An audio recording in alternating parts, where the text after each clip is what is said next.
Bonjour, alors bienvenue dans un tout nouveau vlog livresque. On est aujourd'hui le dimanche 26 octobre et je reviens de la course, d'où ma tête, comme d'habitude, vaguement échevelée. Et ben en fait, je voulais vous présenter tout de suite une lecture fraîchement en cours et une petite arrivée livresque. On commence par la lecture en cours. Je poursuis donc mon étude du roman policier avec une autre possibilité, cette fois-ci dans le polar nordique. Donc, je vais aller avec Mauvaise graine de Sarah Strömberg. C'est publié chez HarperCollins Noir. Donc, Sarah Strömberg qui est suédoise, je crois. Oui, suédoise. Et c'est une écrivaine et journaliste indépendante. Et dans ce roman-ci, il va être question aussi d'une journaliste qui mène l'enquête. Donc, je vous lis la quatrième de couverture. Dans la célèbre station de ski d'Arre, même si les touristes continuent de fréquenter les restaurants de luxe, les locaux commencent à se préparer pour la période de chasse et l'obscurité des interminables mois d'hiver. Ancienne journaliste reconvertie en professeure de suédois, tout juste quittée par son mari, Vera Bergström vit dans un trou à rats au-dessus de la vieille gare routière, aujourd'hui à l'abandon. Elle lutte contre les effets indésirables de la ménopause et contre le mirage d'une vie qui n'a jamais existé. Lorsqu'une femme est retrouvée assassinée dans les bois qui cernent la montagne Arskutan, elle se laisse convaincre par son ancien patron de rédiger un article. Mais au fil de l'écriture, Vera est de plus en plus obsédée à l'idée de découvrir l'identité de la victime, qui l'a assassinée et pourquoi, au point de se mettre elle-même en danger. Une fin de quatrième de couverture assez typique dans les derniers romans que j'ai lus dans les dernières semaines. Des journalistes qui, finalement, sont curieux et risquent de se mettre en danger. Donc, j'avais un peu peur avec la quatrième de couverture. Il y a des recensions un peu mitigées sur les réseaux, mais ça m'intéressait parce que c'est une autrice dont le personnage principal est une journaliste et qui, quand même, un personnage principal qui est en préménopause. Donc, je veux juste dire que c'est assez rare. Évidemment, si on avait fait un personnage principal en préménopause écrit par un écrivain homme, j'aurais peut-être été encore plus sur mes gardes. Mais là, je me dis, bon, alors, bien entendu, par contre, je l'ai commencé. J'ai pas de possibilité de l'avoir en livre audio, donc malheureusement, quand j'ai fait ma course, c'était en lecture d'accompagnement, ce qui était vraiment pas optimal. Mais sinon, je vais le continuer en papier. J'ai commencé tout juste, je suis rendue à, ben quand même, à la page 54 sur 444. Donc, quand même. Et, ben écoutez, jusqu'à maintenant, ça va. Bon, c'est sûr que ça reste un personnage qui est désabusé. En même temps, dans les polars nordiques, c'est souvent le cas. Dans ceux que je préfère et dans les auteurs que je suis, en fait, ce que j'aime, c'est ceux qui ont toujours un peu d'espoir quand même. Mais là, écoutez, elle a l'air un peu désabusée, elle vraiment en mode dépression, elle prend pas nécessairement soin d'elle et tout. Mais j'ai quand même confiance que je trouve quand même que l'originalité de qui est le personnage principal, c'est une journaliste de 58 ans, ce qui est quand même peu courant dans les romans policiers. Donc, je trouvais ça trop intéressant pour me dire, bon, ben, je vais me fier sur les recensions seulement, je vais faire ma propre opinion. C'est le premier d'une série qui, jusqu'à maintenant, en traduction, est rendu à 2. Le deuxième, c'est Terrain glissant. C'est paru récemment, donc, mais là, je me suis dit que j'allais les lire dans l'ordre pour voir à quoi ça ressemblait. Alors, voilà pour ma lecture en cours. Et sinon, j'ai fini par recevoir du courrier parce que, bon, on est encore, comme à chaque, on dirait, automne, en grève des postes ici au Québec, mais finalement, ça a repris avec quelques ralentissements en rotation. Mais j'ai donc reçu du courrier de... Est-ce que ça focus? Atelier 10. Et c'est mon abonnement à leur petit documentaire sympathique et accessible. Donc, heureusement, il s'est rendu en un morceau parce que la personne qui a mis ça dans mon casier postal, il y avait 3-4 choses à l'intérieur, puis le livre était... C'est impressionnant qu'il n'ait pas été abîmé. Mais bon, c'est correct. Ils sont en grève, solidarité, mais quand même. Alors, voici le titre qui est paru déjà, je crois, qui est déjà disponible en librairie depuis quelques temps, parce qu'il y a eu des retards au niveau de la livraison. Alors, c'est celui-ci. Nous serons un village au cœur de la ville, plaidoyer pour l'aménagement de territoires d'entraide, et c'est par Florence Sarah G. Ferrari, qui est d'ailleurs une journaliste et qui est formée en études urbaines, qui travaille en ce moment en politique municipale. Et là, ça tombe bien, ce sont les élections municipales. En plus, aujourd'hui, c'est journée de vote par anticipation et j'habite dans un village. Donc là, ça m'intéresse vraiment. Ça m'intéresse vraiment beaucoup. Ah, puis c'est le fun, il y a quand même des petits visuels un peu... qui a fait les illustrations? Ça me dit quelque chose. Illustration. Amélie Lehoux, pourtant non. Mais regardez, c'est chouette. Voilà. Donc, réception. Et qu'est-ce que j'ai là ici? Ah, je pense que j'ai potentiellement une invitation à me rabonner. Je vais peut-être le faire. Mais bon, bref, voilà. Alors, petit courrier, petite réception livresque et lecture en cours. Alors, ben voilà. Il y a aussi les libraires, le nouveau libraire que je vous ai montré il y a un ou deux vlogs, la revue des libraires, qui est un pas bimensuel, bimestriel, aux 2 mois, gratuit qui est fait par, en fait, en collaboration avec les librairies indépendantes et tout ça. Et ben ça, absolument, je le feuillette toujours. Donc, écoutez, remarquez, je suis pas mal les libraires, pas mal en retard sur les libraires. J'avais même pas feuilleté encore celui de la rentrée littéraire. Bon, là, on est pas mal rendu avancé pour ça. Donc, ça se peut que celui-là aussi, ça fasse partie de mes réceptions livresques à regarder. Alors, sans plus tarder, ben allez, on se lance le tout. C'est parti!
Bonjour vous autres. Hey, ça fait longtemps.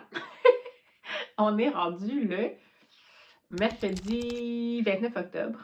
Puis ben, je vous ai vraiment pas pris cette semaine finalement. C'était une drôle de semaine. J'ai commencé le vlog tardivement, ça paraît. Puis ben, quand je commence tardivement, ça va peut-être pas aussi vite que ce que je pensais. Je sais pas. Ça va être un petit vlog, je pense, cette fois-ci. Quoique, potentiellement, qu'il va y avoir des images halloweenesques, peut-être, vu qu'on va passer le 31. Mais bon. Écoutez, j'ai terminé finalement la lecture, puis finalement, je l'ai écouté pas mal en lecture d'accompagnement, mais bon, c'est pas grave, de ce fameux livre qui est Mauvaise graine de Sarah Stromberg, publié ici chez HarperCollins Noir. Je suis pas convaincue. Ça a été correct. Ça a été quand même prenant, entre guillemets.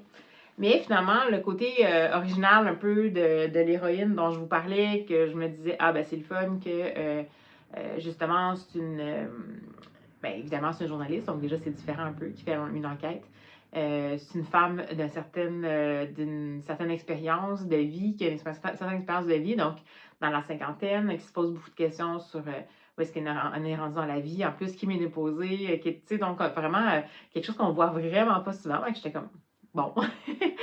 Mais finalement, ben, j'ai pas réussi vraiment à m'attacher au personnage de Vera Bergstrom.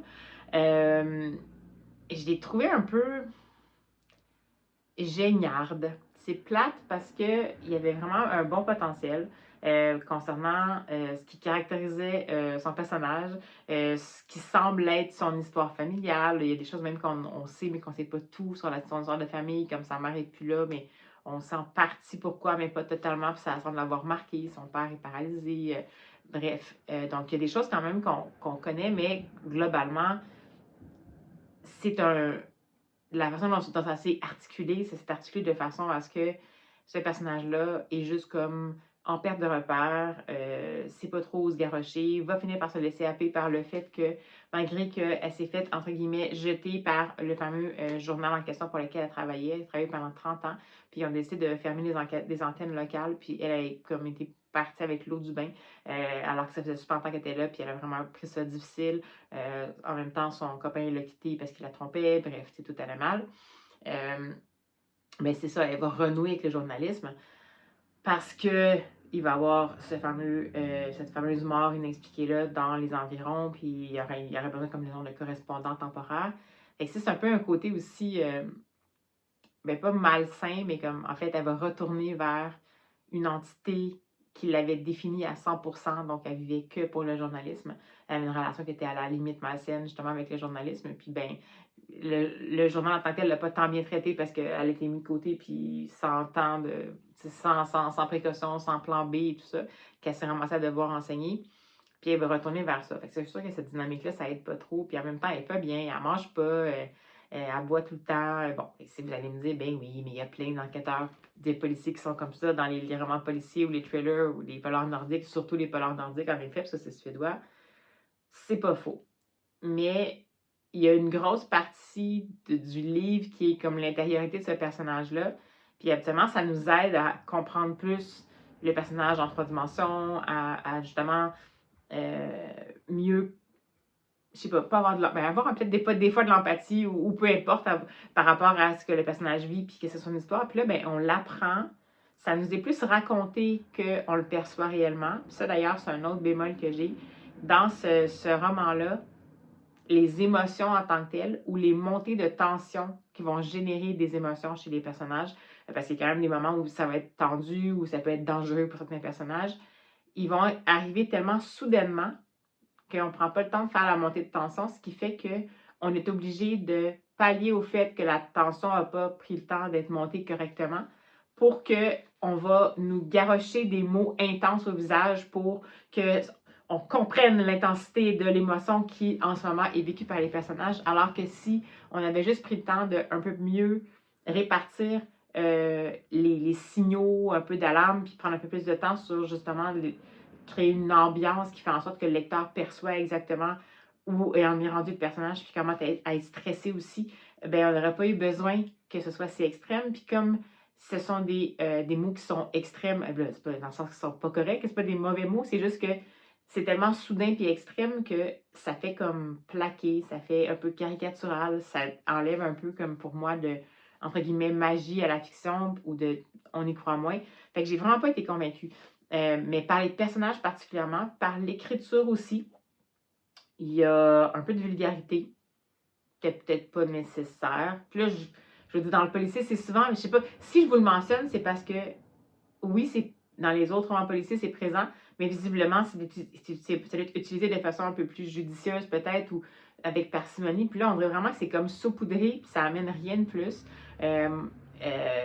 Je sais pas, bon, vous allez pouvoir, j'ai pas détesté, quand même, je voulais savoir qu'est-ce qui se passait, je voulais savoir qu'est-ce qui avait bien pu amener à ces morts-là, puis évidemment, il y a un pan de choses assez sordides qui vont être dévoilées dans tout ça. C'est plutôt vraiment la misère humaine, la détresse humaine, la détresse psychologique, la maladie psychologique, le déséquilibre, l'absence d'aide donnée à des gens qui en auraient besoin, ou l'absence de réflexe de demander de l'aide de certaines personnes parce qu'on leur a peut-être jamais montré qu'ils pouvaient le faire. Donc, c'est quelque chose quand même qui, a priori, est un sujet qui est intéressant, entre guillemets, à aborder dans le sens que c'est remuant, ça bouscule, mais c'est intéressant. Mais là, voyez-vous, tout est dans le comment. Puis avec cette autrice-là, pour moi, ça le fait pas, en tout cas pas dans celui-là. Je trouve que son comment est un peu maladroite, un peu bancal par moment. Donc, écoutez, peut-être, de ce que j'ai lu, le deuxième qui s'appelle Terrain glissant semble plus convaincant. Mais pour moi, celui-là, ben, je l'ai essayé, mais je pense pas que je vais lire d'autres livres de cette autrice-là. Donc, si vous l'avez lu, n'hésitez pas à vous manifester en commentaire. Ça me ferait plaisir de voir c'est quoi la perception des autres, de d'autres lecteurs de cette autrice-là. Peut-être que c'est juste moi qui ai passé à côté ou que j'en ai enchaîné trop, puis peut-être que j'ai des attentes qui n'étaient pas vraiment réalistes par rapport à ce livre-là. Mais bon, disons que j'avais comme hâte de le refermer puis de passer à un autre appel. Comme la semaine avance, c'est sûr que là, je vais potentiellement passer à... je vais essayer de lire au moins une deuxième lecture pour vous. Puis ben écoutez, pour vous autres, j'espère que ça vous plaît parce que je suis dans cette phase-là de préparation, mais on va encore être dans ce roman policier. Puis oui, ça va encore être un roman policier dans lequel la personne qui va procéder à une enquête policière, ça va être un ou une journaliste. Puis là, donc là, je vais essayer de lire le livre qui s'appelle Trompe-l'œil d'Anne Mette Hancock. qui est le deuxième tome, je pense, d'une série qu'elle a faite. Et je crois l'avoir vu passer à l'époque. C'est Triple L de Mag qui en avait parlé, puis qui avait vraiment beaucoup aimé cette autrice-là. Donc, bon, déjà, j'ai quand même un bon feeling. Je me fie quand même sur pas mal les retours de Triple L de Mag au niveau de la qualité de la plume et tout ça, surtout pour qu'est-ce qui est trailer, parce qu'elle en lisait beaucoup, puis elle avait quand même été assez exigeante par rapport à justement la qualité de comment c'est construit, puis les personnages et tout. Donc, je m'essaie pour celui-là, en espérant que ce ne sera pas une déception comme celui-ci. Mais bon, en même temps, si on n'essaie pas, hein, on ne saura jamais. Donc, je m'essaie pour celui-là. Je vais sans doute le lire en anglais parce que je n'ai pas été capable de mettre la main sur la version numérique en français. Je vais l'avoir en papier, mais je ne l'ai pas en français. Ça me dérange un peu parce que si jamais j'utilise ce livre-là dans une animation, il va être en français. Donc, j'aurais aimé ça quand même valider la traduction. Mais je vais peut-être quand même l'emprunter en français puis voir à quoi ça ressemble puis juste m'assurer que tout est correct. Mais en anglais, je me souviens plus c'est quoi. Je vais mettre la vignette. Donc, je vais l'avoir en anglais, en numérique et en livre audio. Donc, je devrais être capable de terminer ça avant la fin du vlog.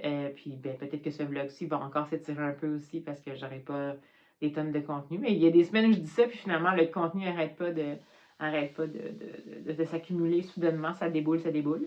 Puis, ben, c'est ça. C'est tout ce que j'avais à vous dire. Donc, ben, je vous avais pas oublié. C'est juste que cette semaine, ça roule, ça roule. Puis, ma lecture roulait pas vite. J'avais juste hâte de la terminer.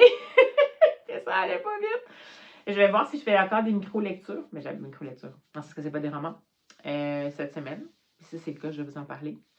Mais, ben, c'est ça. De toute façon, on se reparle bientôt. Allez, à bientôt!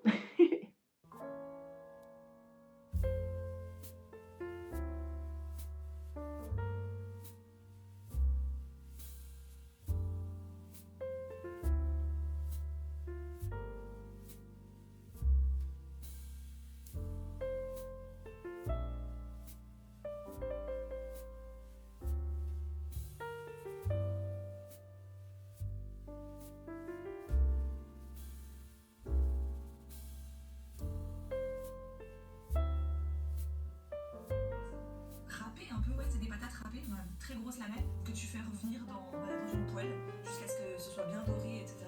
Alors nous on les achète un peu préfaits dans des packs parce que c'est plus rapide à faire, mais c'est très bon, très bon.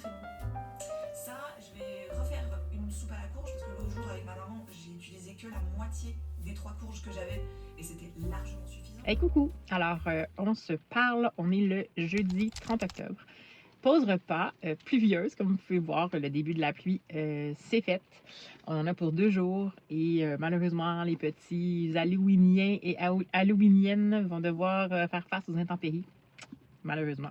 Je vous parle parce que j'ai entamé ma prochaine lecture audio comme prévu. Donc, c'est bien ce livre-ci qui est Trompe l'œil d'Anne Mette Hancock, qui est une autrice danoise et c'est publié ici chez Albin Michel. Et je suis bien avancée quand même. Ben, je suis bien avancée. Je pense que j'ai peut-être lu, je dois voir où je suis rendue, mais plus d'une centaine de pages. Je dirais peut-être que je suis rendue à peu près à la page 130 sur un livre qui en fait 370, donc quand même. Et je ne sais pas si la 4e de couverture peut nous aider ici. Oui. Alors, c'est parti pour la 4e. Copenhague. Luca, un écolier, a disparu. Pour tout indice, le profil Instagram du garçon qui révèle sa passion pour la pareidolie, un phénomène qui donne l'impression de distinguer des visages sur les objets. Et cette photo récurrente, la porte d'une grange. Qui Luca a-t-il vu? La photo permettra-t-elle de retrouver sa trace? La journaliste Héloïse Calden et l'inspecteur Éric Schaffer remontent une piste aussi difficile qu'effroyable. Voilà pour ce résumé. C'est un... Si j'ai bien compris, c'est le tome 2 de la série qui implique la journaliste Héloïse Caldan et l'inspecteur Éric Schaffer. Mais j'étais pas sûre. Le premier, c'est Fleur de cadavre. Puis je me demandais juste si je vais commencer par lui ou pas. Ça n'avait pas l'air d'être... Il n'y a pas de tomaison, là. C'est censé être des histoires qui sont indépendantes, mais là, c'est sûr qu'il y a quand même pas mal de divulgateurs. Ça veut dire qu'on fait beaucoup référence à ce qui s'est passé dans le dernier tome, surtout en termes d'évolution des personnages, particulièrement du personnage de la journaliste. Donc, ce que je ne sais pas, c'est si c'est seulement des petites révélations pas trop graves ou si on révèle vraiment des choses qui font en sorte qu'on ne pourrait pas vraiment apprécier le premier tome. Pour moi, ce que je veux en faire, ça peut être problématique parce que c'est ça, c'est quelque chose que, évidemment, si je veux faire lire ça à des gens, ben ce serait le fun que je leur gâche pas la possibilité de lire le premier tome au pire aller. Donc, je vais voir, je vais finir celui-là et je vais peut-être lire le premier tome finalement en décalé. À date, j'aime vraiment ça, c'est super bien écrit. Vraiment une écriture fluide, super évocatrice, habile, des courts chapitres, différents points de vue. On va alterner particulièrement entre le point de vue de l'inspecteur chauffeur puis le point de vue d'Héloïse, la journaliste, mais on a aussi, si je me souviens bien, on a des passages aussi où ce sont des personnages secondaires. Donc, toujours multiples points de vue. Je me souviens même pas, je l'ai écouté en livre audio, puis c'est excellent d'ailleurs, mais je pense pas qu'on a de passages qui sont dans le passé ou du point de vue de la personne qui a disparu. Des fois, ça peut être le cas, surtout pour les polars scandinaves. Pour le moment, c'est pas encore présent, donc on va voir. J'aime vraiment beaucoup. Sérieusement, c'est une lecture qui se lit tout seul, dans le sens où c'est tellement bien construit, bien écrit, les personnages, on s'y attache que ben, on voit pas le temps passer, on voit pas les pages filer, puis ben, on a envie que ça continue. Donc, ça fait du bien après ma lecture de Sarah Stromberg. Puis, ben, ça. Donc, je continue ça. Je vais le terminer, c'est sûr, dans ce vlog-ci pour vous en parler. Je vais peut-être faire d'autres petites lectures aussi pour vous compléter ça un peu. Sinon, ça sera juste un court vlog, tout simplement. Mais je vais juste faire un petit coucou pour vous donner un peu des nouvelles. Je l'ai entamé comme il faut. Je l'écoute en anglais. Ce que je sais pas, comme je vous dis, c'est la traduction. C'est pour ça que je l'ai emprunté. La traduction en français est dérangeante, dans le sens que est-ce que c'est très, très franchouillard, puis ça va nous faire décrocher un peu parce que le contexte, c'est un contexte qui est danois. Je pense pas, au moins ça se passe pas comme aux États-Unis, dans genre les bas-fonds de Queens, proche de New York. Donc, peut-être que ça va peut-être faire moins un gros clash pour la traduction versus le ton potentiellement ou l'ambiance du lieu où ça se passe. Là. Mais bon, jusqu'à maintenant, comme je vous dis, ça s'annonce de plus en plus potentiellement sordide. Mais justement, ça, c'est un exemple. Je vous parlais pour la Sarah Stromberg. C'est un exemple où on a assez de moments où on est dans l'intériorité des personnages, mais qu'on vit leur intériorité plutôt qu'on nous décrive leur intériorité. Donc, déjà en partant, ça aide. Donc, on vit les émotions plutôt qu'on nous les décrive et donc on comprend un peu plus l'évolution. Puis après ça, quand il y a des potentiellement montées d'émotions ou des montées de tension, ça paraît pas saupoudré ou arrivé par surprise parce que c'est logique comme enchaînement. Donc, c'est un exemple, à mon avis, plus au niveau de la qualité de l'écriture. Donc, très contente de retrouver ça, ça me soulage. Alors, de sens que c'est agréable de lire un livre qui est bien écrit quand même. Alors, ben voilà, c'est tout ce que j'avais à vous dire pour cette fois-ci. Alors, je vous retrouve tout bientôt, à l'instant pour vous.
bonjour vous autres. Alors, on est le samedi 1er novembre. Et, ben voyez-vous, je vous avais averti que cette semaine, ce sera un peu étrange parce que je vous reprends pour une dernière fois du vlog qui va être très court cette fois-ci. Ça a été une semaine occupée à plein d'autres choses, mais j'ai lu quand même 2 livres. Mais j'ai pas lu d'autres petites lectures pour vous compléter le tout. Donc voilà, ça sera déjà ça. Alors, j'ai terminé ce matin, oui, cet avant-midi, le fameux Trompe-l'œil d'Anne Mette Hancock, qui est une autrice danoise. Je l'ai écouté en anglais, donc en livre audio et en anglais. Donc en anglais, c'est The Collector.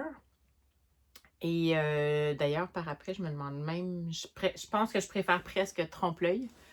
Mais je comprends pourquoi ils ont mis The Collector. J'ai vraiment beaucoup aimé ça. C'est vraiment une autrice que je découvre à l'instant et que c'est sûr que je vais lire.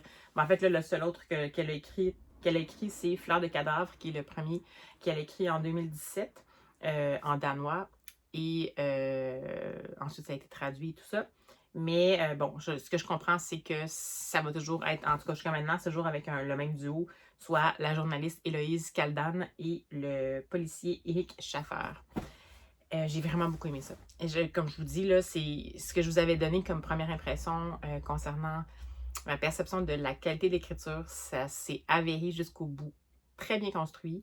Les personnages, on y croit absolument, assez que je me sens un peu triste de les quitter. Une intrigue qui va quand même avec un bon rythme. C'est très court finalement comme roman. Là. Même à la limite, j'ai été surprise. J'en aurais peut-être pris un peu plus. C'est rare pour les polars scandinaves. Là, 375 pages, c'est court pour une enquête. Malgré tout, ça va quand même toucher plusieurs sujets.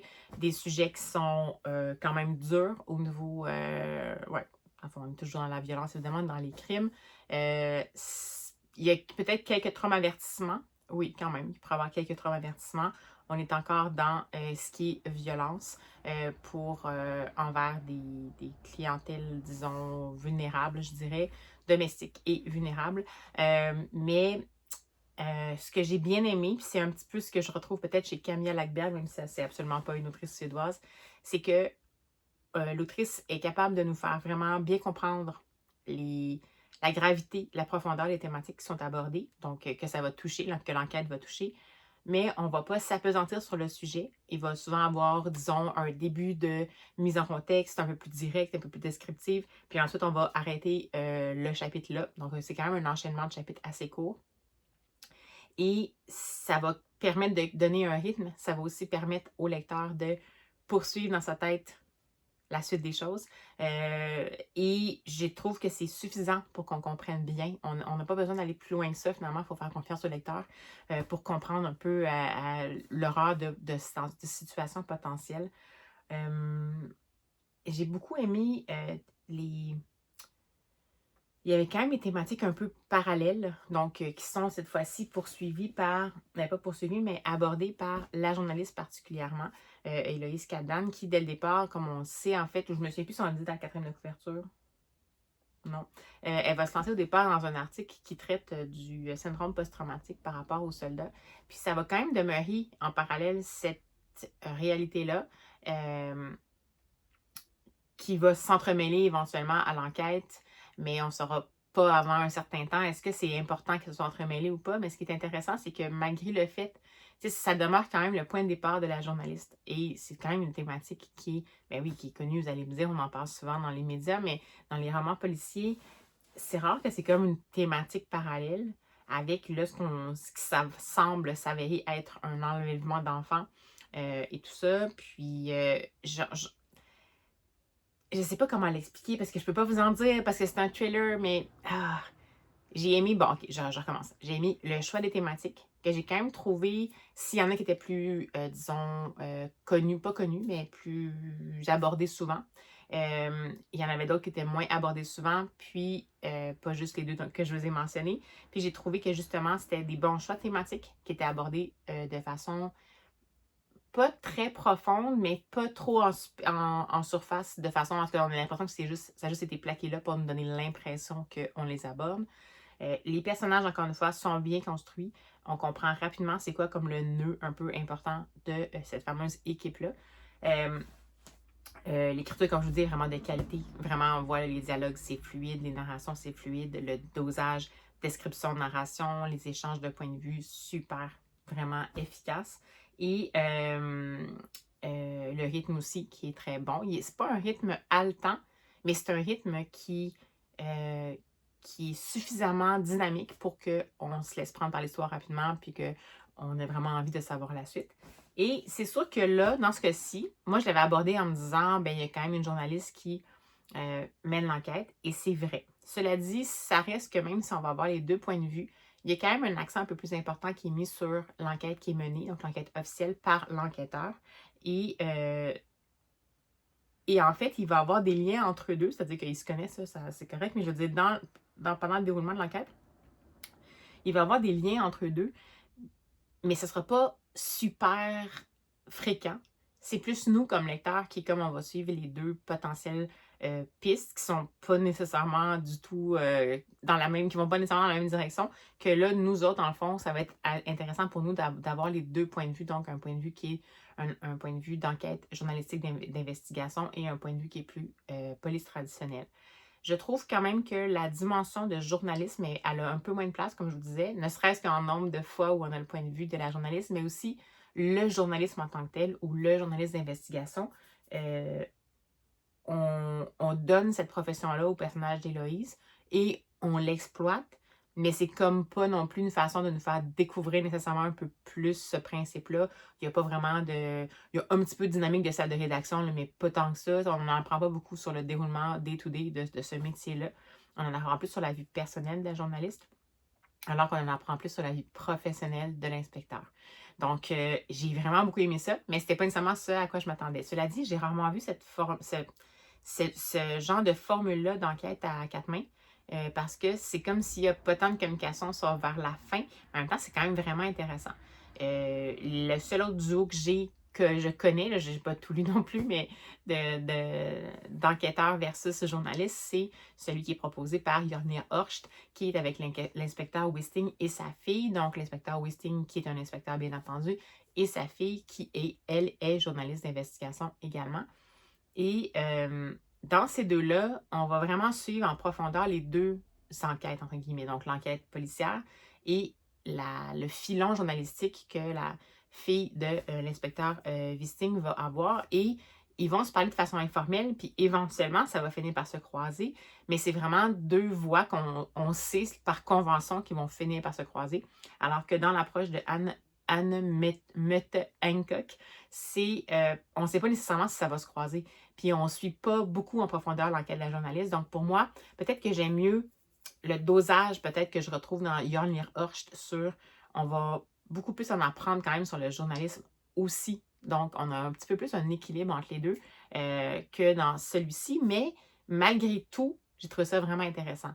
Et, ben écoutez, c'est un tome 2.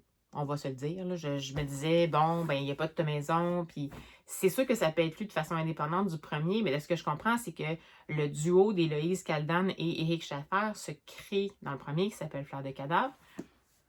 Et il y a tellement quand même un gros accent sur l'évolution de la vie personnelle d'Héloïse Caldan que...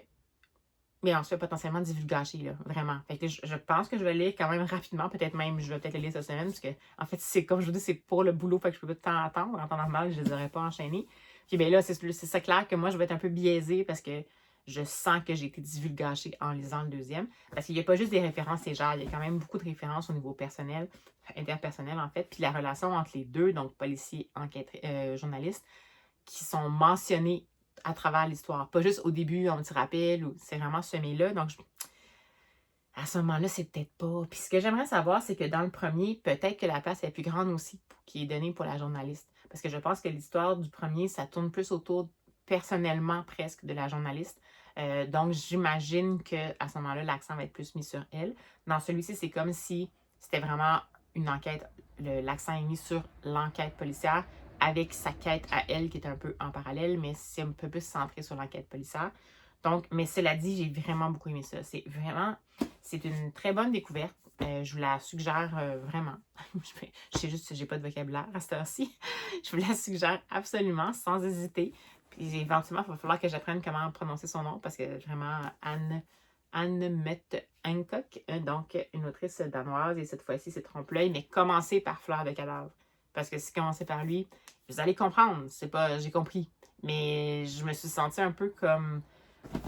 Je suis restée sur ma faim sur certains détails qui étaient évoqués de la vie personnelle des deux personnages principaux, puis je me disais, ben là, il aurait fallu que je sache ça. Donc, voilà. Alors, voici pour mon deuxième avis et dernier avis du vlog. Et bien, tantôt, vous avez vu, là, je passais rapidement en librairie, ce qui était une excellente, non pas une excellente, qui était une très mauvaise idée parce qu'on est samedi, puis que le samedi, c'est pas vraiment une bonne idée d'aller à cette librairie-là. Mais il y avait quand même quelque chose, j'avais un achat à faire. Et j'ai réussi à avoir d'abord, parce que j'avais un achat, j'avais droit à un autre tote bag. Oui, je sais, je sais pas combien j'en ai. Je pense que j'en ai comme, j'ose même pas savoir combien. Puis j'en avais déjà un, ce motif-là, mais là, j'aimais la forme, quand même sympathique, rectangulaire, solide, et des livres. Donc, je l'ai eu avec mes achats, qui étaient des achats qui étaient semi-prévus. J'ai finalement osé me lancer dans le tome 1 de la série, d'une série qui s'appelle, je ne sais plus c'est quoi en français, je pense que c'est Le Blaireau et le Putois. Le Blaireau et le Putois et le Blaireau, mais en anglais, c'est Skunk and Badger. C'est de Amy Timberlake. Et là, c'est le premier tome, donc le tome éponyme Skunk and Badger. Et j'avais toujours hésité à le lire parce que pour moi, ça m'évoquait vraiment un peu l'univers des Mémoires de la forêt de Michael Brun-Arnaud. Puis là, ben, je pense que je ne sais pas qu'est-ce qui est arrivé avant. Amy Timberlake, je pense que c'est une autrice américaine. Je ne sais pas. Mais peut-être qu'ils sont sortis en même temps. Mais bref, ce que j'aimais évidemment, ce qui m'attirait vers ça, c'est que c'était par Amy Timberlake, oui, mais c'était avec des illustrations de John Classen, que j'adore comme illustrateur. D'ailleurs, il y en a une, je pense, en couleur en arrivant au début. Je ne sais pas si vous allez la voir. Et pourquoi je vous disais que j'étais un peu frileuse, c'est que ça m'apparaissait être une dynamique qui était un peu, en tout cas, pas semblable, mais ça sonnait vraiment Mémoire de la forêt. Puis si je regarde qu'est-ce qu'ils disent dans la deuxième de couverture, donc ça dit que personne ne veut avoir une moufette. Ben, un putois, en fait. Ils ne sont pas les bienvenus sur les porches. Ils ne devraient pas s'attarder dans les rock rooms, dans les salles de roche, les salles pour les roches. Les putois ne devraient jamais, jamais être autorisés à emménager. Mais le putois, c'est le nouveau colloque de Badger, qui est, je l'ai dit tantôt, putois et Badger.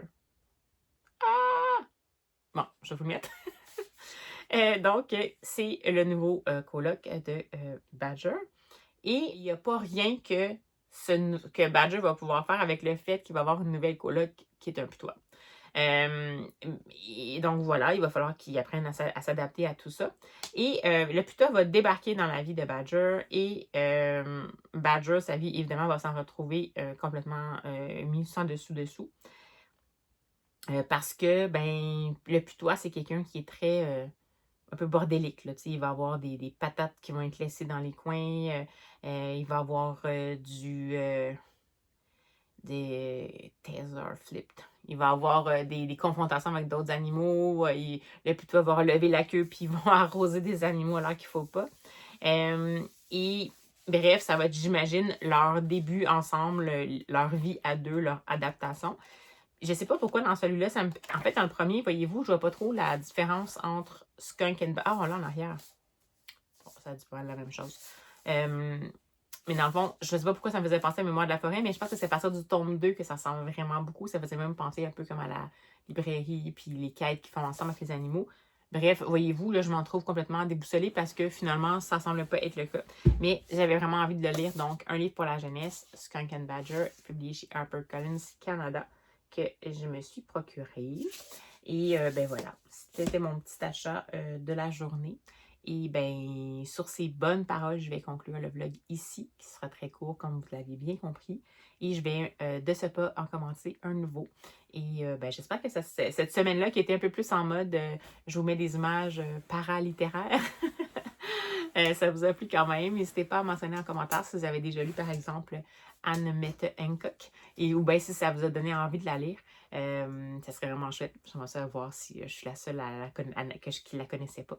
Et puis, ben, je vous souhaite des superbes lectures. C'est à ce qu'on se repart. Puis, ben, nous, tout ce qui nous reste à nous dire, c'est à tout bientôt.